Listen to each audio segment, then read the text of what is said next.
Bonjour tout le monde. Je vais m'installer. Alors, le titre de la prédication aujourd'hui, prêcher par l'exemple.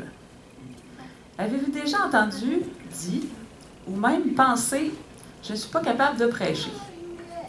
Eh bien, après la prédication d'aujourd'hui, cette pensée ne devrait plus jamais monter à votre esprit. Alors, j'ai des petits diacres qui sont prêts à vous distribuer des petites feuilles et des crayons. Alors, une feuille et un crayon par personne. Si vous avez déjà un crayon, ça va aussi comme ça. Alors, vous allez pouvoir noter tout ce qui va bondir à votre esprit pendant la prédication. Vous pourrez prendre des notes et après ça, on pourra partager ensemble ce que vous avez noté si vous le voulez bien. On pourra faire ça sur l'heure du dîner si vous voulez. Je préparais une grosse chaudronne de soupe aux lentilles, là, comme Jacob, là, pour vous attirer comme Ésaü. Mais faites-vous-en pas, c'est pas un piège. C'est juste pour qu'on puisse partager ça ensemble après. Alors, l'inspiration pour la prédication d'aujourd'hui m'est venue pendant les vacances de Noël. Pendant que ma famille, Ivan et moi, étions à Phoenix pour la convention de jeunesse, mieux connue sous le nom de GYC, ou Generation Youth for Christ. Si un jour vous avez la chance d'y assister, bien, sautez sur l'occasion parce que c'est vraiment formidable. Alors là-bas, ils ont parlé d'un événement qui aurait lieu au mois de mars, à la fin, vers la fin du mois de mars, la fin de semaine du 21-22 mars. Notez ça sur votre petit papier pour que vous puissiez mettre ça dans votre agenda. Il nous invitait à nous mobiliser, ainsi que nos églises respectives, pour le Global Youth Day, donc la journée globale de la jeunesse. L'an dernier, c'était le 15 mars. C'est drôle parce que j'ai retrouvé ça il y a 2 semaines dans mes papiers. C'est le poster de l'année passée. Donc, c'est Journée mondiale globale de la jeunesse. Be the sermon, donc soit le sermon, d'où mon titre, une variation prêchée par l'exemple. C'est à peu près ça que ça veut dire. Il invite 8 millions de jeunes adventistes à se mobiliser pour descendre dans les rues à travers le monde pour avoir un impact dans leur communauté. Alors, si vous voulez aller voir, il y a une adresse Internet ici, elle est toujours active, cette adresse-là, puis elle est même mise à jour parce qu'il y a des vidéos de ce qu'ils ont fait l'année passée et il y a aussi une invitation pour cette année. Donc, si vous voulez la partager sur Facebook, sur ce que vous voudrez, c'est www.jcyouthministries.org, donc GC pour Général Conférence Générale, youthministries.org, si on pourra peut-être l'afficher tout à l'heure. Donc, c'était Be the Sermon, c'était ça pas le slogan, mais le titre de l'événement. Donc, être le sermon. Ce projet, ça incite les jeunes du monde entier à emboîter le pas à Jésus pour descendre dans les rues à la rencontre des gens. Soit pour prêcher, pour distribuer de la littérature, pour soigner, consoler, guérir, prier, nourrir, chanter, annoncer en fait la délivrance en Christ. Être le sermon, c'est mettre en pratique l'Évangile.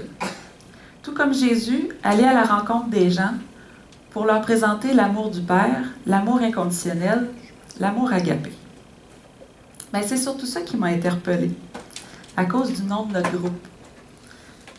J'ai pensé que le groupe Agapé avait un rôle à jouer dans cette grande mobilisation-là du 21-22 mars prochain. Bon, maintenant, il fallait trouver quel rôle, comment on allait pouvoir être utile et s'impliquer dans cette fin de semaine-là. J'ai pensé que pour mobiliser le maximum de gens, il faudrait que le projet soit emballant, premièrement, mais surtout qu'il ne soit pas choisi par quelqu'un ailleurs, loin de nous, mais qui viennent de nous, qui nous représentent. Bon, on n'est pas ici pour une réunion de planification, faites-vous-en pas, mais si vous êtes comme moi, vous aurez plein d'idées pendant que je vais parler, puis vous ne voudrez pas les oublier, alors vous avez du papier pour les noter. Écrivez seulement des mots-clés, pas des romans, parce qu'il faut quand même continuer à écouter. Hein? Alors, vous n'écouterez plus si vous écrivez trop. Mais pour ne pas perdre nos idées, des fois, les écrire, c'est bon. L'idée de faire une fin de semaine précise, c'est pour l'effet d'entraînement, pour l'effervescence qu'un événement comme ça procure un peu partout autour de la planète. Il va y avoir des gens qui vont faire quelque chose, on est tout le monde ensemble, tout le monde en même temps. Le fait de participer à un événement comme ça, ça nous donne de l'énergie, de l'enthousiasme, mais c'est surtout pour créer la petite étincelle là, qui va mettre le feu là, dans votre cœur, qui va vous donner le goût de participer encore à ce genre d'événement. Un petit événement comme ça qui va faire boule de neige, puis on connaît ça la neige hein, ici, quelque chose qui, une fois, mais qui peut devenir plus gros. Moi, ce que je souhaite, c'est que, comme moi, vous ayez la piqûre. Parce que pendant le GYC, donc la convention de jeunesse, il y avait une journée qui était réservée pour l'impact dans la communauté. Donc, les jeunes étaient invités à aller dans la ville autour du centre de convention. Donc, c'était à Phoenix, en Arizona. Puis, il avait été formé pendant l'avant-midi à faire du porte-à-porte. Puis, il y avait ici, là, une petite carte comme ça qui avait été préparée pour eux. C'est super bien faite. Je pourrais vous la montrer plus tard. C'est quelque chose pour les aider à se présenter parce qu'on ne veut pas cogner à la porte puis on ne sait pas quoi dire. Alors, il y a un petit texte facile à apprendre. Puis, tu veux l'avoir? C'est ça, hein? Je l'ai ramené, madame. Mais c'est bien fait. Puis, j'aimerais ça si on pouvait le traduire, l'adapter à nos projets ici. Donc, les jeunes étaient invités à faire du porte-à-porte. Ils sont partis, il y avait 300 autobus là, pour embarquer tous les jeunes, puis les répartir un peu partout dans les quartiers autour. Et nous, ben, on s'est retrouvés dans l'autobus en s'en allant faire service à la communauté. On ne savait pas trop qu'est-ce qu'on allait faire. Et ils nous ont débarqué dans un centre communautaire où est-ce que les gens, les bénévoles qu'on était, nous, ont été invités à faire du ménage, préparer de la nourriture, faire du bricolage, parce qu'il allait avoir un grand banquet, puis il y avait des choses, de la décoration à faire. Donc, ça touchait un peu tous les talents de tout le monde. Puis, moi, en tout cas, j'ai été dans le groupe qui était assigné à la banque alimentaire. Puis, c'était de trier les denrées non périssables qui avaient été apportées, puis de regarder est-ce que c'est périmé, puis tout ça, faire du classement. Puis, ben, j'ai trouvé ça le fun. Puis, ça a passé vite le moment qu'on était là. Puis, sur Internet, on a vu, parce qu'il y a des gens qui filmaient, puis tout ça, fait qu'ils ont fait un genre de petit reportage, puis on dit que les bénévoles qui travaillent là, à l'année, parce que c'est des bénévoles aussi à l'année, ils étaient vraiment contents qu'on soit allé passer quelques heures avec eux, parce que ça leur a donné de l'avance de plus qu'un mois d'ouvrage. Ce qu'on a fait en quelques heures, pour eux, ça représente énormément de travail accompli, parce qu'on était nombreux, puis on était tellement enthousiastes que... Mais ça leur a fait du bien qu'on soit là, puis je pense que ça nous a fait du bien à nous aussi. En tout cas, moi, j'ai trouvé ça le fun. Je me suis dit, il faudrait faire ça, le groupe Agapé. Il me semble ça serait le fun de faire ça tout le monde ensemble. J'aimerais beaucoup que le groupe Agapé participe le 21-22 mars 2015. Et pourquoi pas aussi tous ceux qui nous écoutent, peut-être sur YouTube, dans leur communauté, où est-ce qu'ils sont. Parce que je sais que ça aura un impact sur les gens qui sont aidés, mais aussi sur nous. Puis, au-delà de ça, j'aimerais surtout que ce soit seulement un début. pas une fois puis c'est fini, on a fait notre bénévolat pour l'année, mais que ce soit quelque chose qui nous donne vraiment un coup d'envoi, puis donner le goût de le faire plus souvent. Que ça devienne un mode de vie, que ça devienne aussi essentiel pour nous, pour vous et moi, que le besoin de boire et de manger. On va trouver ensemble qu'est-ce qu'on va faire. On va peut-être pas le trouver maintenant, là. Je ne vous demande pas de lever la main pour proposer des choses, là. Mais si ça vous intéresse, on pourrait faire ce projet. OK. Mais là, qu'est-ce qu'on fait pour le reste de l'année?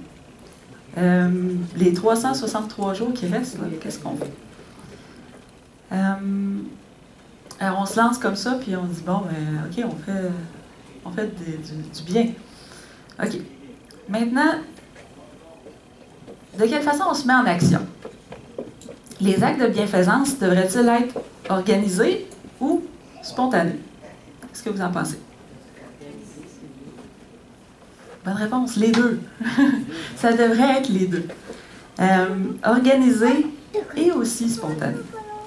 Bien que la bienfaisance ne devrait pas être régulée par l'impulsion, parce que le fait de dire je le ferai quand ça donnera ou quand ça va me tenter, ça enlève un petit peu le côté abnégation et don de soi. Je ne sais pas si vous êtes d'accord avec moi. Mais la spontanéité d'un geste ne devrait pas être méprisée, parce que il est accompli, poussé par l'esprit. Nous devrions tous être prêts à mettre nos plans de côté au besoin. La meilleure façon est de confier son agenda à Dieu. Dans sa prière du matin, par exemple, on peut dire « Seigneur, aujourd'hui, lorsque tu auras besoin de moi, fais-moi signe. » Ou « Montre-moi comment t'être utile aujourd'hui. » Jésus commençait toujours sa journée en demandant l'ordre du jour à son Père céleste. Lorsqu'il se rendait d'un lieu à un autre, il ne savait pas toujours qui il rencontrerait et comment il serait utile, mais il était toujours disponible. Oubliant même de manger et de se reposer, comme lorsqu'il a rencontré la Samaritaine. Rappelez-vous aussi l'histoire du bon Samaritain.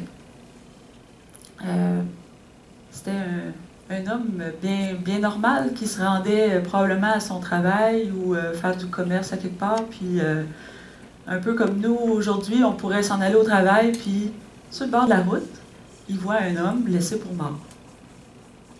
Il s'arrête, il le soigne, il en prend soin.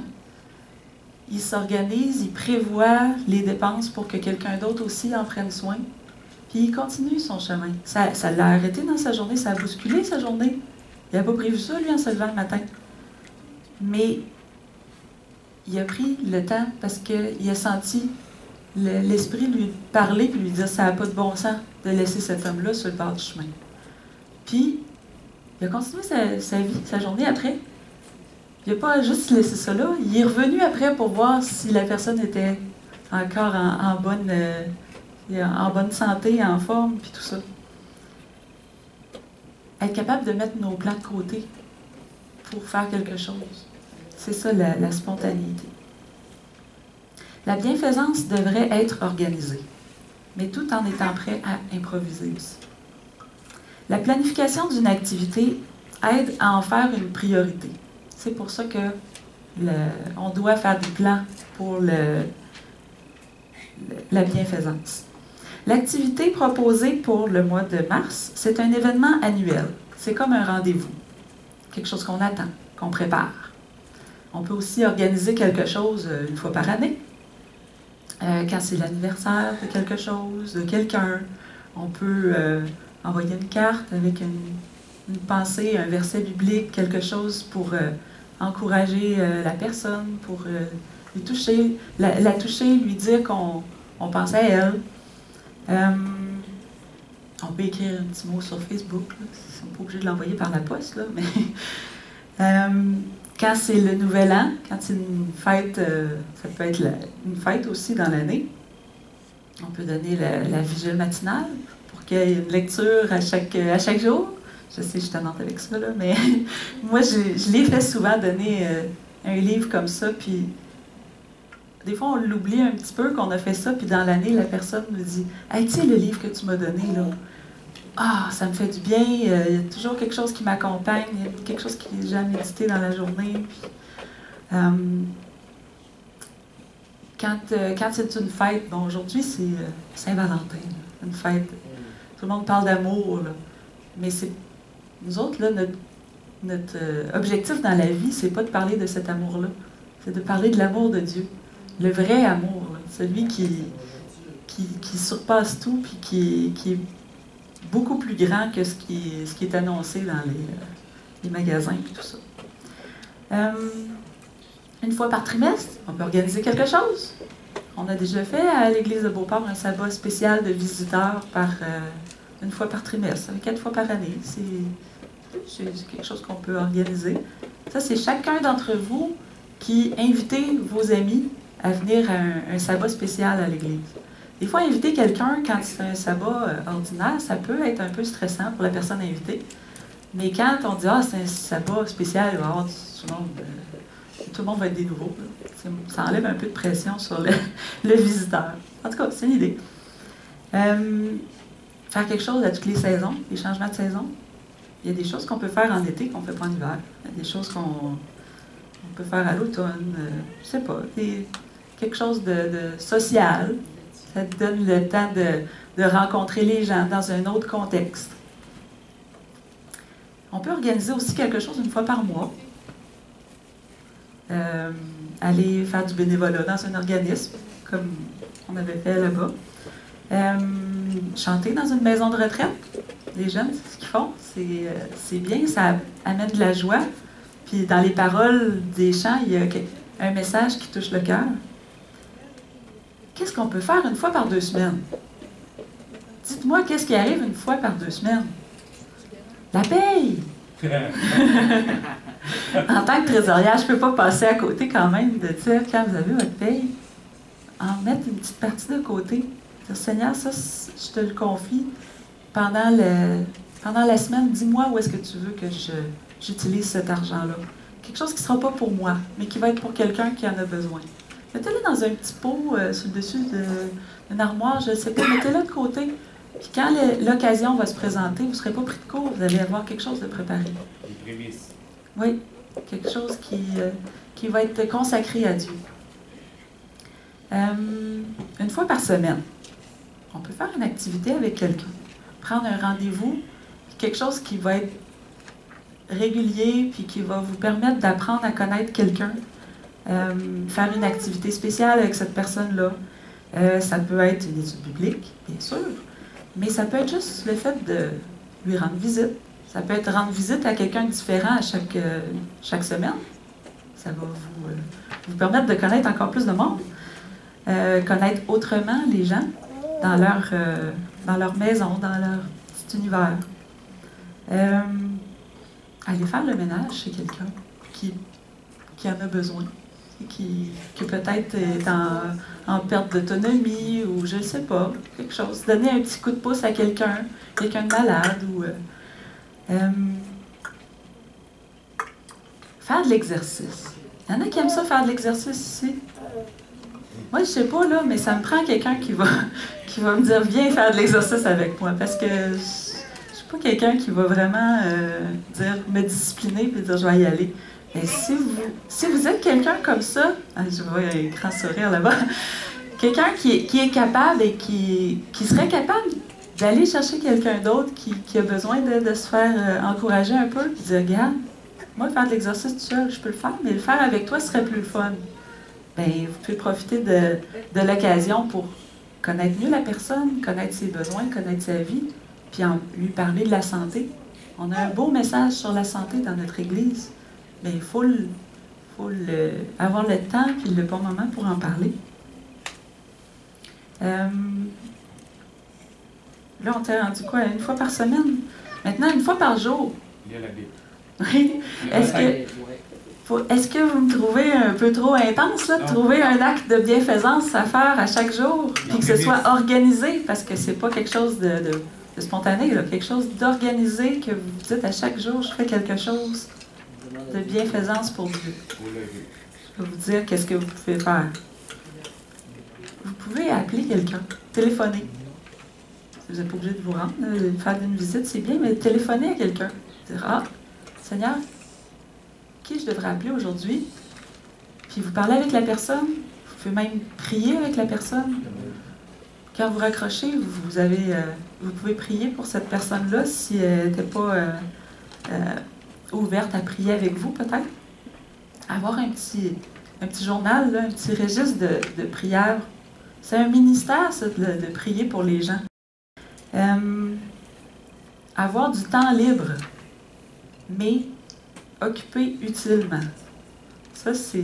Des fois, on n'est pas drôle avec ça. Quand on a du temps libre, on se dit « Ah, c'est du temps pour moi ». Mais quand on a du temps libre, on peut aussi dire « C'est du temps pour toi, mon Dieu ». Moi, je veux faire quelque chose d'utile. Vous savez que j'aime ça tricoter. J'ai appris à tricoter avec mes bonnes amies, les fermières de Sainte-Catherine. Mais il y a des gens dans le cercle de fermières là-bas qui ont des talents incroyables. Ils font des choses merveilleuses avec... C'est Dieu qui a béni leurs mains pour qu'ils soient capables de faire des choses belles comme ça. Puis il y a un projet qui s'appelle le projet Linus. Est-ce que vous connaissez Linus, l'ami de Charlie Brown? Linus, avec quoi il se promène toujours, Linus? Les enfants, vous connaissez Linus? Avec sa doudou. Oui, il a toujours sa couverture. Il la traîne partout. Mais le projet Linus, c'est de confectionner des couvertures. Soit en tricot, soit en tissu, pour les donner à un enfant qui est à l'hôpital et qui a peut-être besoin de réconfort. Et ça, c'est quelque chose de complètement désintéressé. Là. Mais à un moment donné, quand on tricote puis on fabrique des choses, là, on n'a rien qu'une tuque, une tête, un cou, puis 2 mains, 2 pieds. Là. Mais quand on a fini de faire des bas, des tuques, des foulards, on a encore le goût de tricoter, mais ça, c'est quelque chose qui est utile. Puis ça apporte de la joie, puis du réconfort à l'enfant, mais aussi aux parents qui s'inquiètent pour son enfant qui est malade. Je trouve que c'est un beau projet. Qu'est-ce qu'on peut faire aussi à tous les jours? Est-ce que vous mangez, vous, dans votre journée? Oui, hein? Tout le monde mange. Mangez-vous du pain? Oui. Savez-vous c'est quoi, ça? Oui, petite attache à pain. Savez-vous que ça, la plupart des gens les mettent à la poubelle. Il y en a qui les mettent au recyclage. Savez-vous qu'on peut les conserver puis les donner? Il y a plusieurs organismes qui les récupèrent et qui les vendent. En les faisant fondre, on peut fabriquer des choses, d'autres objets. Puis, moi, je les mets dans un petit bocal, puis je les apporte. Il y a Mira qui en récupère. Il y a plusieurs écoles, plusieurs organismes à but non lucratif qui récupèrent ça. On peut les vendre, avoir de l'argent pour des projets. On peut acheter à l'école de mes enfants quand ils étaient au primaire. Le projet, c'était d'acheter une chaise roulante pour un petit garçon qui était handicapé. Bien, quand tous les parents de tous les élèves de l'école commencent à ramasser toutes les petites attaches à pain, là, ça en fait. Tout le monde ensemble, ça a un impact, puis ça... Je sais pas, l'effet de groupe, là, c'est sûr que on en mange tout du pain. Une autre affaire.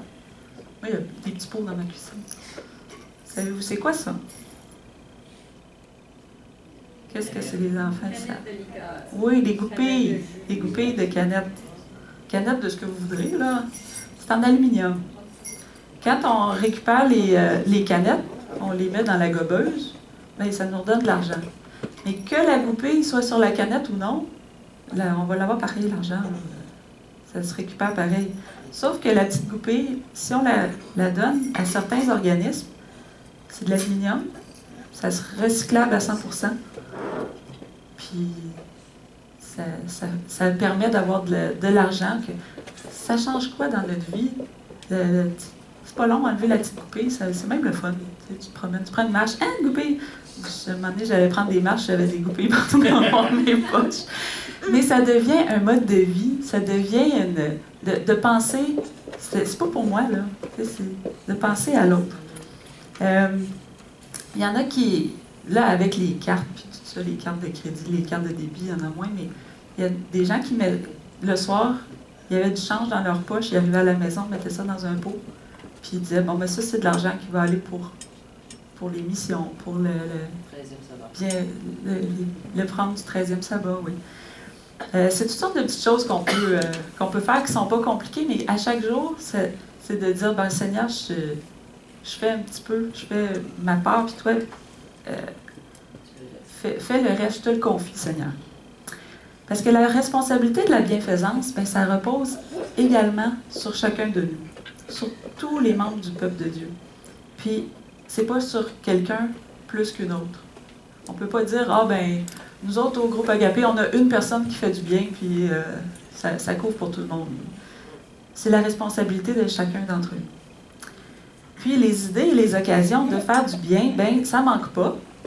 Une chance parce que tout le monde n'a pas les mêmes talents puis les mêmes aptitudes, n'est-ce pas? Si vous êtes hypocondriaque, c'est peut-être pas une bonne idée de vous joindre à Médecins sans frontières. Mais vous pouvez aller visiter des personnes âgées. Vous savez que les personnes âgées ne sont pas malades, sont juste vieilles. C'est pas contagieux. Vous pouvez faire la lecture à quelqu'un qui ne peut pas, comme un enfant qui peut-être qui ne peut pas lire ou qui ne peut plus lire. Il y a des gens qui perdent l'usage de la vue et qui trouvent ça bien plate de ne pas pouvoir lire. Puis les livres en braille, il n'y en a pas tant que ça. Mais d'aller faire la lecture à la personne. Vous pouvez choisir la lecture, hein? Pas obligé de lire les romans stupides. Excusez.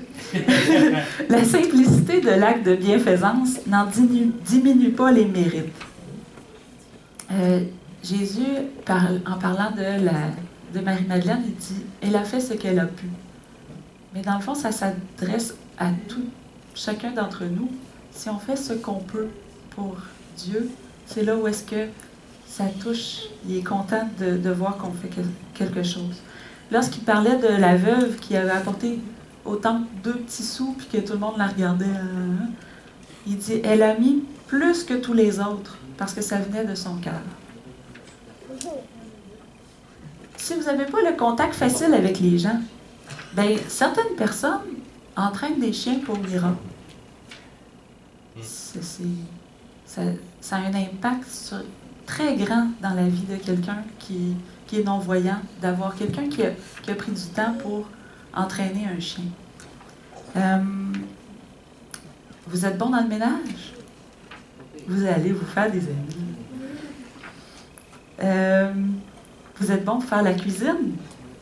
Il y en a des gens qui aimeraient ça, avoir des petits plats préparés. Quelqu'un de malade là, qui n'a pas le goût de se faire à manger, mais il a quand même besoin de manger. De penser à cette personne-là quand vous cuisinez chez vous. Faites un petit peu plus. Allez lui porter, c'est pas compliqué. Vous avez une voiture? Pas facile toujours d'aller faire l'épicerie quand on n'a pas de voiture. Amenez quelqu'un qui, de temps en temps, peut-être pas à chaque semaine, là, mais dire, hey, tu vas en profiter pour acheter du canage puis des choses lourdes ou encombrantes. Et avoir une voiture, ça, c'est pratique dans ce temps-là. Aller faire des visites chez le médecin. Déjà, d'attendre dans la salle d'attente tout seul, c'est plate. Là, d'avoir quelqu'un qui nous amène, puis qui reste avec nous, puis qui jase, puis qui nous encourage, c'est fun. Vous faites un jardin. Pas là, mais cet été, vous êtes peut-être en train de préparer, choisir vos semences pour votre jardin. Bien, le Seigneur est bon, il bénit, mais il y a quelque chose de merveilleux avec les légumes, c'est qu'à un moment donné, ils viennent tout prendre en même temps. Fait que là, on est obligé de partager, parce que sinon, on va en perdre. Vous aimez voyager. Est-ce qu'il y en a parmi vous qui aiment ça voyager? Celle-là est en anglais, c'est la revue Messenger. Et ça vous tente d'aller aux Philippines, au Guatemala, au Costa Rica? Au mois de mars, avril, il y a des semaines de bénévolat dans d'autres pays qui sont organisées. Vous allez là-bas, vous allez rencontrer des gens formidables, des gens qui ont la même volonté que vous d'avoir un impact dans notre monde. Il y a plein de choses qu'on peut faire. Vous pouvez réserver vos vacances pour aller dans un autre pays.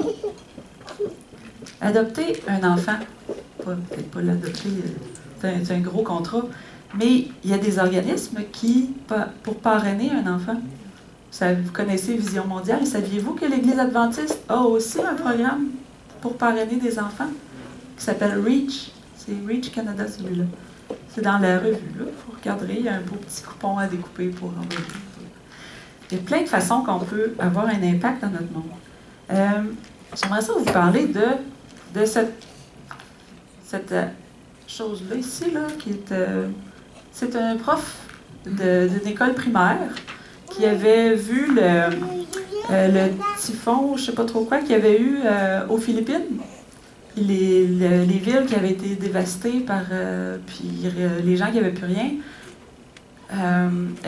Ses élèves de deuxième année, elle leur a présenté ce qui était arrivé, puis les enfants étaient tristes de voir que les autres petits-enfants à l'autre bout du monde qui avaient peut-être tout perdu, tout ça, puis ils voulaient avoir un impact. Les enfants de deuxième année, là, ils ont 7, 8 ans peut-être, ils ont décidé de fabriquer des cupcakes, des biscuits. Pendant 3 jours, ils ont vendu ça, ils ont récolté au-delà de 400 $. Déjà, c'était merveilleux.